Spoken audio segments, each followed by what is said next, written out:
Well, from time to time, I have a little senior moment, and I had one with the last lesson. Of course, her name is Zora Neale Hurston, not Hurst. I don't know why I wrote Hurst up there, but maybe it's the town. We're near Hurst, Bedford, all that sort of thing here in the Metroplex. I don't know. In any event, apologize for that. And again, I'm going to be giving you some Easter egg quiz questions in this particular lesson, and I'll need you to submit those by Tuesday at midnight as usual. And we're probably going to ask you to participate in two online discussions, two apiece. Okay, so I'll have one on one subject and maybe a couple of different choices there, and then another on another subject with a couple of choices there. So I'll be looking for that. So when we talk about Zora Neale Hurston, so sad her life. She was such a great writer, wrote a lot of really wonderful things. The novel Their Eyes Were Watching God, and several short stories, and had a really great career there for some time. And then just after World War II, really things started to sort of peter out for her, as it did for a lot of African-American writers. The opportunities just weren't there as much for many of them. And of course, as your headnote says, she finished her life really in a welfare home and public assistance. And she had worked in a number of sort of menial jobs. There's a person who had great potential in her life and achieved it for a while, but never had the opportunity to reach her potential for her entire lifetime. But anyway, she has left us a body of work, and she very much deserves to be remembered for it. One of my dear friends, the chair of the language, literature, and culture department here, is a Zora Neale Hurston scholar, and just brought out a book on Hurston. It's a very good book. Hurston was part of course, she grew up in Florida, in Eatonville, and if you've ever been to Eatonville, it's a tiny little town. There's a story that says that she was so personable as a child, she would sit out on the front porch, and whenever anybody drove by, I think she said this story, I think she told this story once, that she would wave at them. She was kind of like the welcoming committee. You know, her dad was, I think, the mayor, I believe, for a little while, but as a little kid, she would just wave at anybody new coming into town, driving right by their house, and would frequently go out and talk to them and everything. And so she had a real outgoing personality, and was interested in people, very interested in people, and interested in writing. She was part of a movement known as the Harlem Renaissance. Many of you may have heard of the Harlem Renaissance before. Again, you can do a whole class on the Harlem Renaissance. People do, and it's really wonderful and fascinating because it was a movement not just of, and I don't know why they call it the Renaissance, because they always say something is a Renaissance. I guess the American Renaissance of the 1830s really wasn't a Renaissance. It was more of a naissance, a birth. But Harlem is a district in New York, an area in New York, and it attracted, especially after World War I, artists and writers and musicians and philosophers and scholars, primarily African American, who were moving from the South to the North, initially as part of the World War I war effort, right? I mean, you had to have more labor from people to come up to places, and most of the manufacturing was in the North, not in the South. In the South, you had agriculture and textiles, but in the North, you had heavy industry, steel and auto production, which was quickly converted over to ammunition and things like this. So a lot of African-American families migrated north to get away from the more oppressive segregation and Jim Crow of the South, looking for a better life in the North and looking for, of course, employment and jobs. It's not as though African-Americans didn't serve in World War I, but they didn't have the same opportunity and were not as heavily recruited for World War I or World War II. And so many of them didn't serve directly in the military during the war, but were vital to the war effort in terms of manufacturing. So you had this huge migration away from the segregated South to places like New York and Philadelphia and Pennsylvania and Pittsburgh and Detroit and Chicago and these areas where the jobs were. And of course that happened in New York, but for some reason Harlem, which had been a white neighborhood primarily. Of course, it's named after the city of Harlem in the Netherlands because New York was once called New Amsterdam. It was considered a Dutch colony way back in the day before the American Revolution. Anyway, what you had was this really huge influx of very talented people. And if you were a young African-American writer, male or female, or musician or artist or philosopher or whatever, poet, whatever, one of the things you wanted to do is you wanted to go to Harlem because that was where everybody who was anybody in the African American arts and intellectual scene was going. And so as a young person, she decides that's where I want to go, and she meets all these wonderful writers and such. And again, you can do a whole class on it, but the reason it's important is because this was something that was particular to the development of African American literature in the United States, right? And she was part of that scene, and she did very well, and she published a great deal of her work. But unfortunately, what happened after World War II is that, for various reasons, you can kind of take a look at it, the Harlem Renaissance came to an end, and although there were still great writers, that was no longer the ground zero for the scene when it came to the arts and intellectual thought for African Americans. Well, this is a great little short story. I say little because it's not terribly lengthy, to give us a piece of the kind of stuff that Hurston liked to write about. First of all, here comes your first quiz question. Make sure you answer this one. There'll be a couple more. First quiz question is actually from Paul's Case. What university did the young man that he meets up with in New York City attend? What university did the young man that he meets up with in New York City, he spends the day with him, what university did he attend? Okay. I'll give you a couple more quiz questions in a few minutes. All right. So back to Sweat. Now, I mean, if you read just a few pages in, you know why the short story is called Sweat, because of course Delia Jones, is married to Sykes. Sykes is a really not so great guy. Okay. In the last short story, I asked you to look for redeeming qualities in Paul and sympathetic qualities in Paul. Sykes just doesn't have any. I'm sorry, he just doesn't. Okay. So in that sense, we're really not in the realism period. We're more in the modernism period, but she's trying to depict Sykes as a person who is abusive. Of course, she's been married to him. When she was married 15 years earlier, she was beautiful, young, attractive, all of these things, optimistic. There's a line in there that said that she had given him love and he had simply given her a desire for the flesh. That is, that he was interested in her physically, but never had an emotional connection to her. And that comes through, of course, in their marriage as it grinds on to the end of 15 miserable years, where she works herself to skin and bones. You know, it talks about her knuckles and her, you know, her hands are really worn and rough because of all the washing she did. She started taking in laundry from, you know, white people, for example, and she would do that laundry, and that's how she ended up being able to buy that house. He basically was good for nothing, did nothing for a living. He was a bum. The whole town knows he's a bum, by the way. Before you think this is a story about bashing men, it's not a story about bashing men, because it's Sykes who is bashed, and it's Sykes who deserves it. The other men in town, mostly African-American men, they know what kind of guy he is, and they don't have any respect for him at all, because he doesn't take care of his wife. He doesn't do what he's supposed to do as a good husband, and they know it. They say he's not fit to carry guts to a bear. That's a pretty colorful phrase. Let me ask you to kind of think about how dangerous it might be to have like a plate full of guts and just present it to a bear, knowing that they're hungry, might come after you, might think that's an appetizer and you're the main course, right?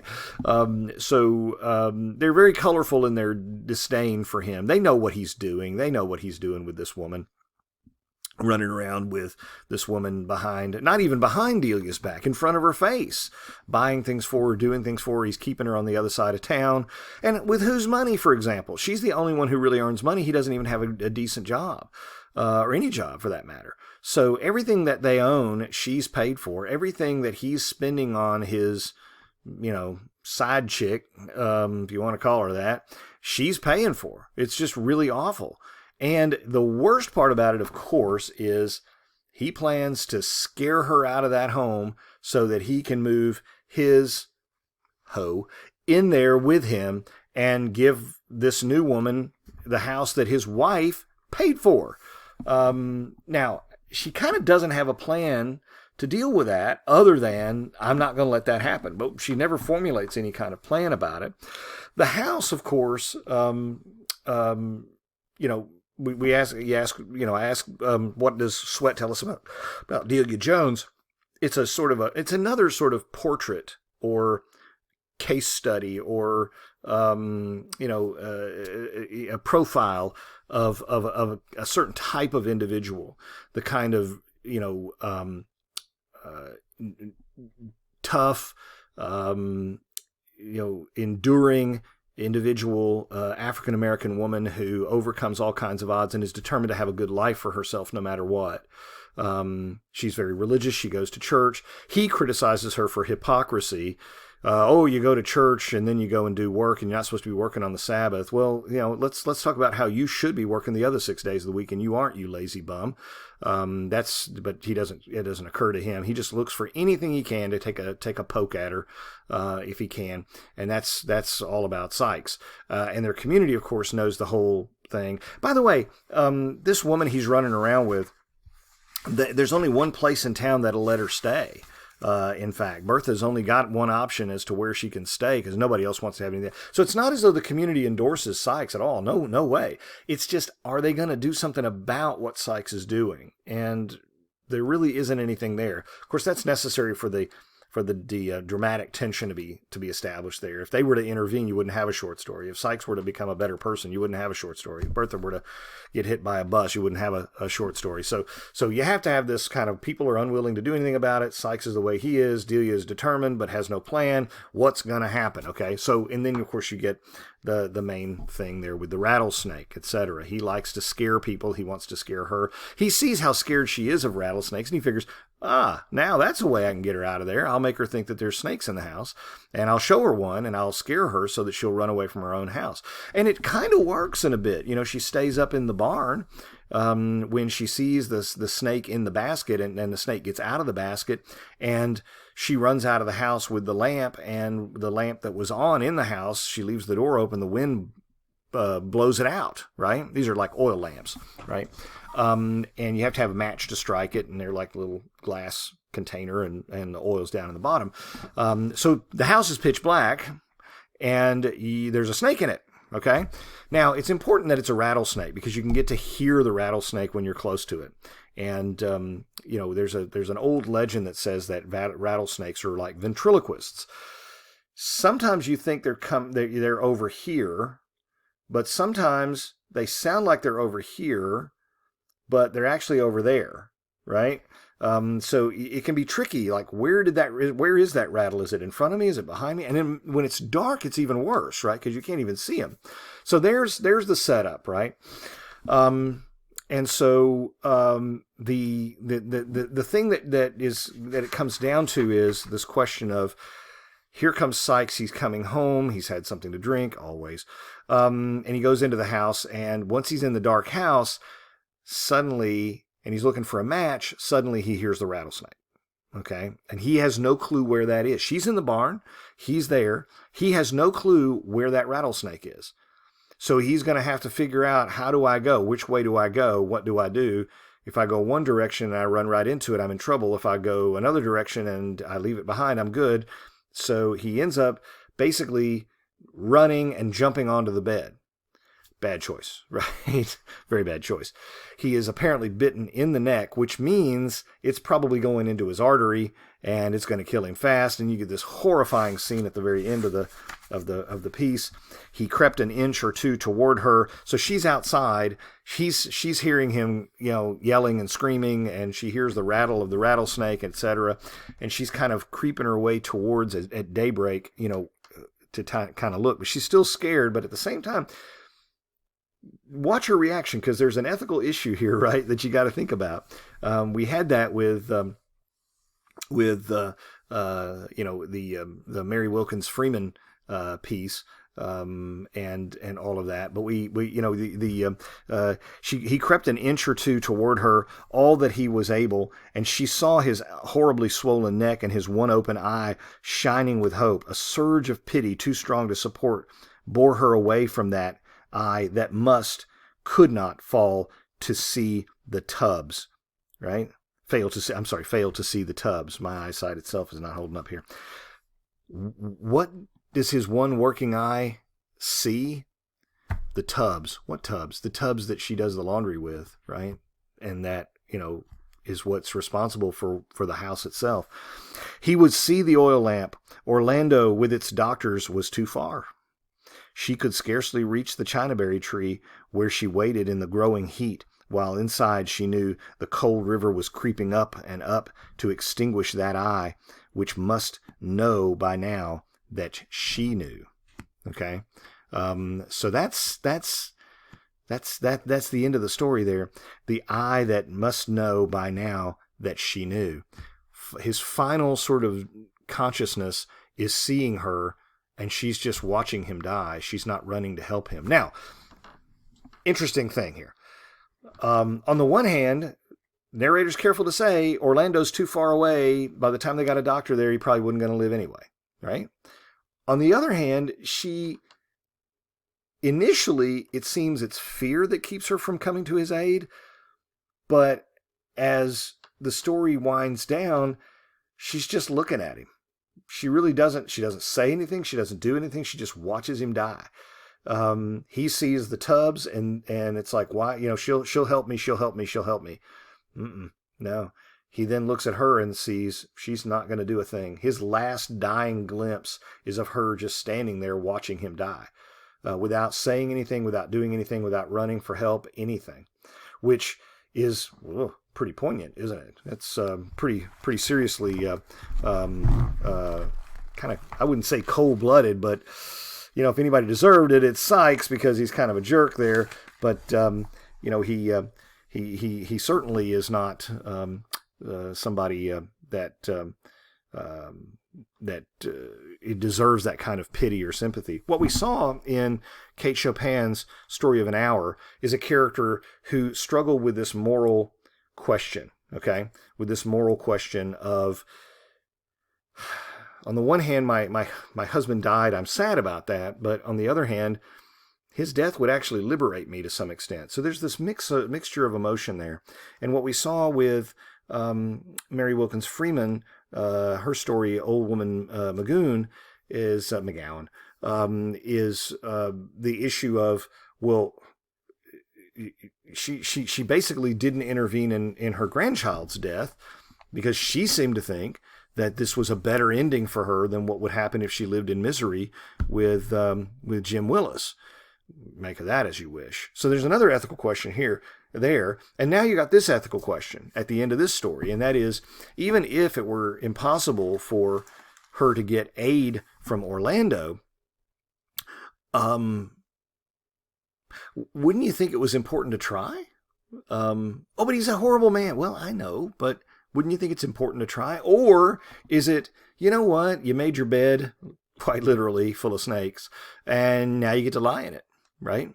You didn't do anything, or is this just vindictiveness to be that? You don't want to be vindictive in life, do you? I mean, but hey, he did it to himself, yes.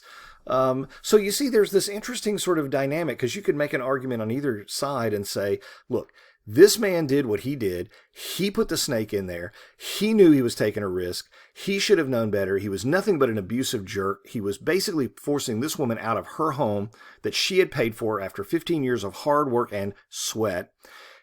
And, listen, if you get bit by the snake you let loose in there, that's up to you. That's on you, buddy. And by the way, he probably would have died anyway, because it probably got him straight in the jugular, and running off to Orlando is just too far away. They wouldn't have gotten a doctor there anyway. But on the flip side of that, it's, yeah, but human decency, right? Some shred of obligation morally you're supposed to save somebody's life, or try to, even if it's futile, you try to, or at the very least to try to comfort them, even if you know they're going to die, even if they're a rotten person. I don't know. I mean, you decide. I certainly look back and say to myself, well, this is a fictional scenario, so I'm glad the bad guy dies, but I wouldn't want somebody to actually die, right?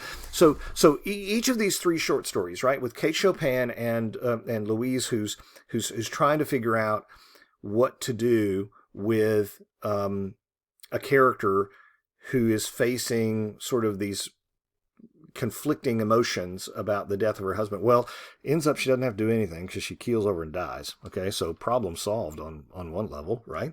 And Old Woman McGowan, who gosh, it seems clearly that she's playing God there, and may have done it before with her own daughter. That's really questionable. And then you got this one as well. So in all three short stories, all of them either in the realism period or a period after the realism period, influenced by realism itself, giving you characters and scenarios and situations where you have to draw the conclusion. The narrator, unlike Charlotte Temple, is not going to come and give you, what they think is the moral outcome. Okay? So 2 more quiz questions, if I may. The first one would be, name one of the things from my previous list in the previous lecture that realism prized, or that was a characteristic of realism.